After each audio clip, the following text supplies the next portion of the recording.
In life, there are three resources that we have available to some degree to make the most out of our life. And these three resources are what I call, different people call them different things, but I refer to them as time, energy, and money. Those three things are like a three-legged stool. You need them all functioning and compensating for each other. Otherwise, things start going a little bit sideways. Now, I'm going to speak in generalities. Some people have unique situations, they're the outliers, but for the most part, when I look back on my life and I look at the lives of others, in our younger years, we have plenty of time. We've got our whole life ahead of us when we're 18, 19, 20 years old. And most of us don't have a whole lot of money starting out. Now, again, the outliers, if you're born into a really wealthy family, doesn't really apply. But for the most of us, we start out in life with a whole lot of time, not much money, but a whole lot of energy. So when it comes to time and energy, we're really well stocked. If you think of it like on a graph, those two bars are nice and high, whereas the money is pretty darn low.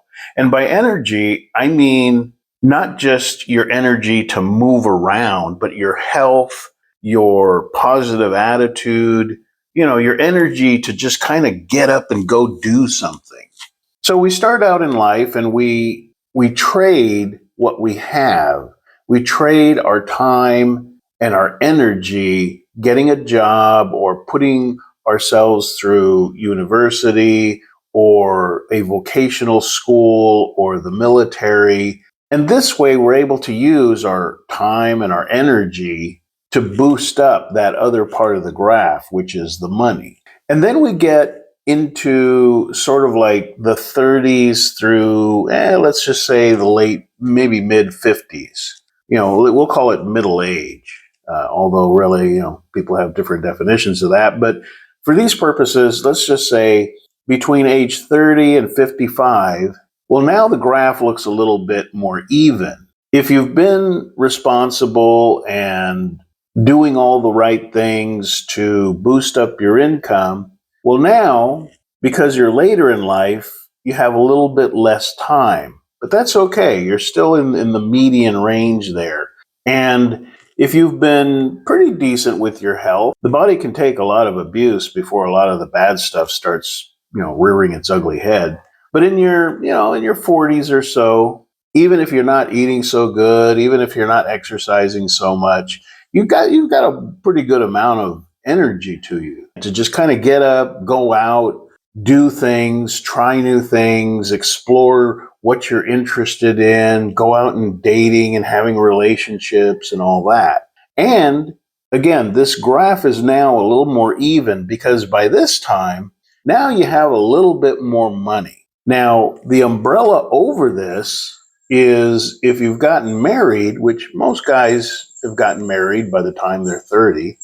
Many are putting it off now, but by this time, the umbrella over all this, as a married guy, you've got a lot of responsibility. So even though you have a lot of life, a lot of time left to your lifetime, a lot of that time is going to be allotted to working for your family, spending time with your wife, spending time with your kids. So the amount of time you have to just focus on your own hobbies and interests is kind of small. But you're doing okay for time.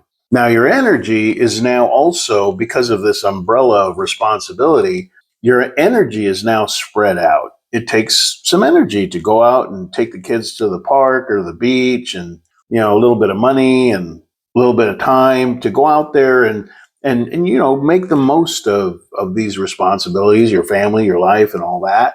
And that's kind of the general picture for time, money, and energy in the middle of our lives. But what I want to focus on is that third trimester of our life where now the graph is kind of going the opposite direction. The bar for time has definitely taken a hit. So if you're now getting to your 60s, your 70s, the amount of time you have, and we never know. I mean, the time could be over tomorrow, but in generality, looking at, say, an 80 or 90-year lifespan, you have less time on that graph than you did back when you were 20 or back when you were 40. Now you're looking at 60, 70. And so the amount of time you have has gone down. Also, your energy has come down a bit because, as I mentioned before, in your earlier part of your life, you had so much energy, so much vibrancy, so much youth. You could stay out late at night. You could go the whole weekend just living on pizza. You could drink. You could push yourself to limits and just recuperate with a nap or whatever. But now that you're already post 55 or post 60, your energy is starting to go down. And that, as I go and I walk around different islands and stuff over the years, what I notice is that the vast majority, and I easily say that, the vast majority of expats have to some degree let themselves go. In fact, it's almost a stereotype. 9 times out of 10, when you see pictures of, say, 30 expats walking down the street or sitting around, somewhere in Thailand or Philippines or wherever, it's the stereotypical heavy-set, balding guy who has not taken care of his health, his energy. His energy is now lower. His get up and go, his vibrancy, his verve, it's all taken a hit. So he's got less time, he's got less energy, but he's got more money. Hopefully, again, if he was responsible with his life and either, did savings or he has a pension or whatever, he's had 2/3 of his life to build up financial security. Now, the outliers still exist. You've got guys who are entering into their quote unquote golden years, their retirement years. I like that better. And the sad reality that they have to face is that they did not use the earlier part of their life to set themselves up with a healthy retirement. They were living fat and happy, working under the table for cash, but in the United States, that means they weren't putting money into their Social Security plan. Now, if they were smart, they took some of that extra money and invested it. But statistically, most guys will just live for the day, kind of the one-day millionaire mindset. It's like, I'm going to go ahead and spend the money on getting a bigger truck and bigger TV, bigger house payment, just kind of pushing that budget to the limit in the earlier years. And then there he is. His energy is really not at the point that he could really go out and dig a ditch or do a lot of jobs he could have done in his youth. And now there he is just kind of going, man, all I got is like $700 coming in from Social Security and no savings, no assets. It's really pretty common, especially when you throw in the factor that during those middle and even early years, he may have gone through 1, 2, 3 marriages and divorces. And in each one, lost whatever he did manage to buy. The house, most often, usually goes to the woman and the kids. Any money for savings? Well, that's kind of hard to do when you're paying child support on 2, 3, 4, 5 kids spread out over 1, 2, or 3 women. I've seen it happen firsthand with guys that I know. They went through 3 marriages, 3 divorces, and man, I mean, it aged them, it depleted their finances, it stressed them out. I mean, that's reality for a lot of guys. So that gives you kind of, again, just a general overview of what happens with most guys. We start out full of energy and time, not a whole lot of money. We progress forward to where it all kind of evens out at sort of the apex of our lifetime.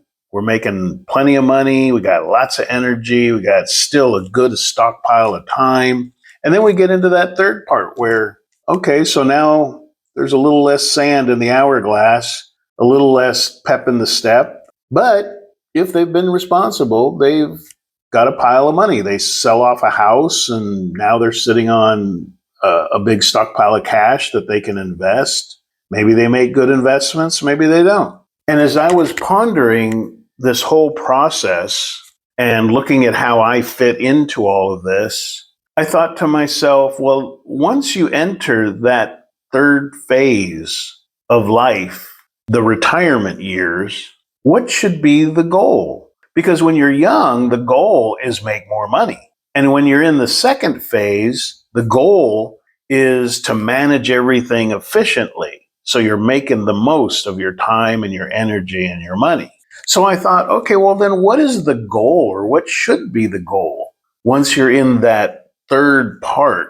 Again, the retirement years of your life. What should be the goal? Now that you're running short on time, old man time is going to creep up eventually. Even if you're eating healthy and you're exercising, at some point, your body is just not going to be able to do the things you used to do. You're not going to want to ride your motorbike 30 miles and then go hiking and maybe rock climbing. You're just not going to want to do that. You're going to get to a point where your health, even if you've been living a healthy lifestyle, you would much rather just run a few errands in town, come home, maybe goof around on the internet a little bit, take a nap, and then cook a nice dinner. That's a pleasant day.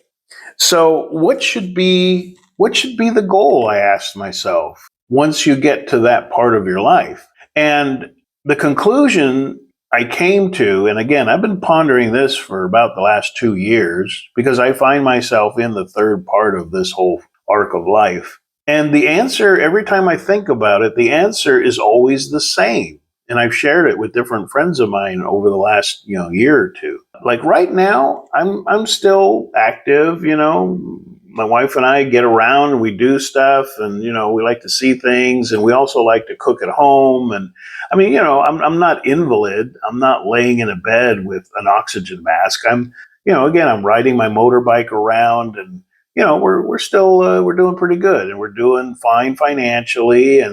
But the reality is, I've got less time now to my life than I did 50 years ago. And the answer I keep coming back to is that I need to use my time now and my resources to sort of prepare a nest. I can't think of a better analogy, but to prepare my more immediate future so that I am as comfortable as I possibly could be. I want to have a comfortable place to live. I want to be in a comfortable position financially.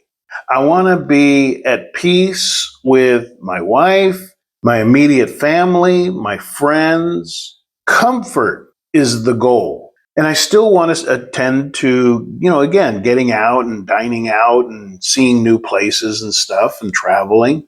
But really, a big part of my focus is comfort. Planning things so that when I do get to be 70, God willing, when I do get to be 70, 75, 80, 85, 90 years old, I'm not scrambling at the last minute thinking, oh man, I really, geez, I wish I had a more comfortable place to live.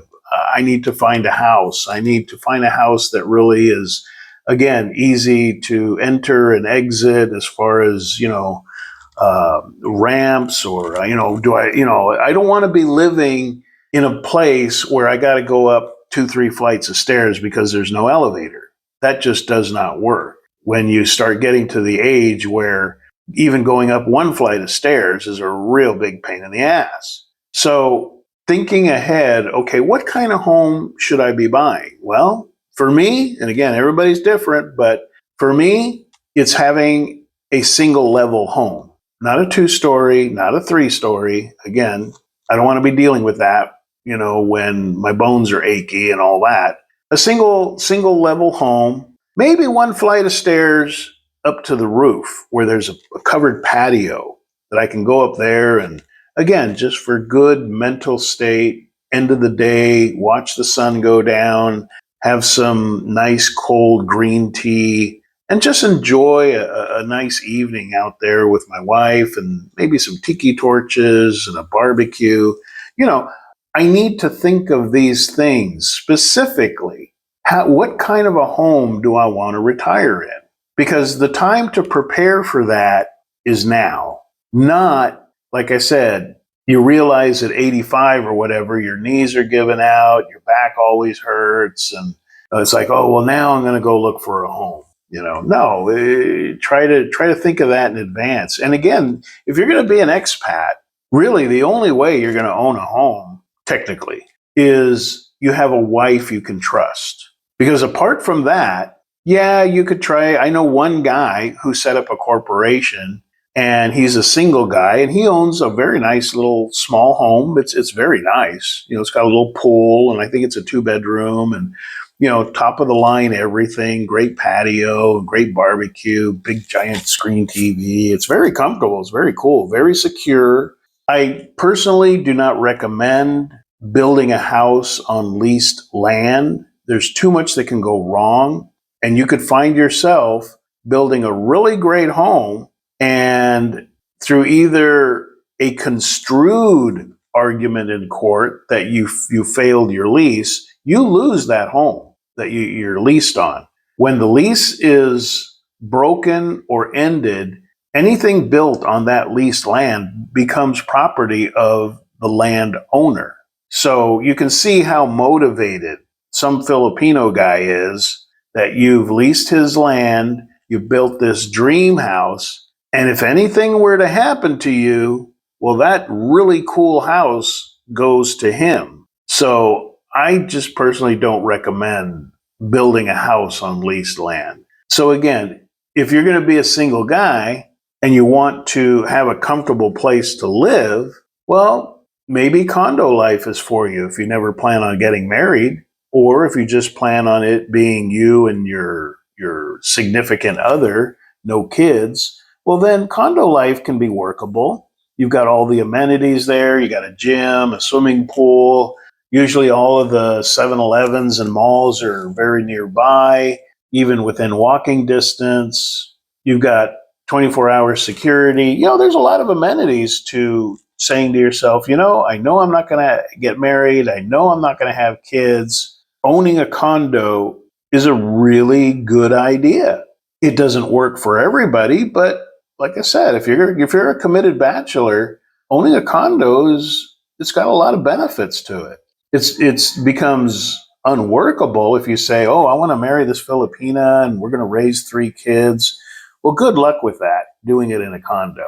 But the main point is, in this third part of our life, I am convinced the focus, along with all the other daily enjoyments of life, should be thought to what is my plan so that I have a comfortable place to live, a comfortable lifestyle. I have good relationships with those that are important to me. I have the finances I need. These things that lend themselves towards being comfortable are high priority, because as we get older and it's a little more difficult to move around, and we're not feeling so good, and the body starts, the machine just starts getting a little wonky and tired, and knowing you have a comfortable situation is, to me, worth its weight in gold. By the way, both my grandmother and my mother, now my mom is, my grandmother passed on, my mom is now 92. Both of them have told me, they're sitting across the coffee table, kind of joking, but kind of not. They both told me it's no fun growing old. So it behooves us to think, well, let's plan for this. Because what would really suck is you're getting older, this and that health problem starts coming up, getting into your 80s, your 90s, and you really are not comfortable where you're living. It's too loud, or the air conditioning just doesn't work, or it doesn't work well enough, or it's inconvenient. Yeah, maybe when you were younger, you could just hike, 5 blocks down the road to go to the grocery store and haul it on your backpack, or even ride your motorbike. But now that you're older and you already know you're not sharp enough to be riding a motorbike out in the Philippines. Not at 80, 85 years old. And yeah, you can go ahead and order a Grab ride or whatever. You can find workarounds, but it still comes down to you want as comfortable a situation as possible. So I just wanted to get you guys thinking about that. It's not like you have to go out and buy a home tomorrow or buy a condo, but just start thinking about it. When you start thinking about, well, what island do I really want to settle down in? What am I looking for? What kind of amenities do I want near my home, like a hospital, grocery stores? All the other stuff you can usually find easily enough. The barber shops, the laundry shops, the water delivery shops, all that stuff. That's usually pretty plentiful. But just put some thought, and you can share your ideas there in the comment section. What's my version? What do I envision when it comes to being comfortable once I pass that line over from actively retired into elderly? Because there's a big difference. You can be 75 years old and still be actively retired. You're meeting up with the guys and you're going to beach parties and you're still active and doing stuff. Everybody's health is different. But at some point, if we continue to live, we eventually cross over that line into elderly. We become fragile. The last thing we want is to fall down. Right now, you could take a tumble off the motorbike. I've actually, in the last year, I've actually had the motorbike slip out under me because I go down a hill, which is covered with grass. And when it rains, that grass gets really slippery. And I was only going like 5 miles an hour. And the bike slipped out from under me and I took a tumble. But it was like, I just shook it off and, no big deal. I got a few scratches on my leg. No, nothing, no big deal. But that's not the kind of thing you can weather when you've crossed over into elderly. That kind of stuff leaves you with a broken hip, broken leg, back problems. It doesn't take much. So when you reach that point in your life, you want to know you're not going to be bouncing around on a motorbike. You've got everything set up so that you can live a comfortable life, and not just comfortable with the home. Like I said, you want to know that you're not just, it's kind of horrible, but I've seen 2 articles in the last year of reports where people said, hey, there's a weird smell coming out of that one apartment where the foreigner lives. And they open the door. The guy's been dead for like 3 days. He had no friends, no family, nobody in his life to even notice that he had died alone. So having a network of people in your life, again, that may or may not be a wife or a significant other, but a network of friends you can trust, maintaining a connection. Again, thank goodness we got the internet, maintaining a good connection with your adult children back home, just attending to those different areas, maintaining them and building them so that you have a comfortable life both now and in the future is a really good idea.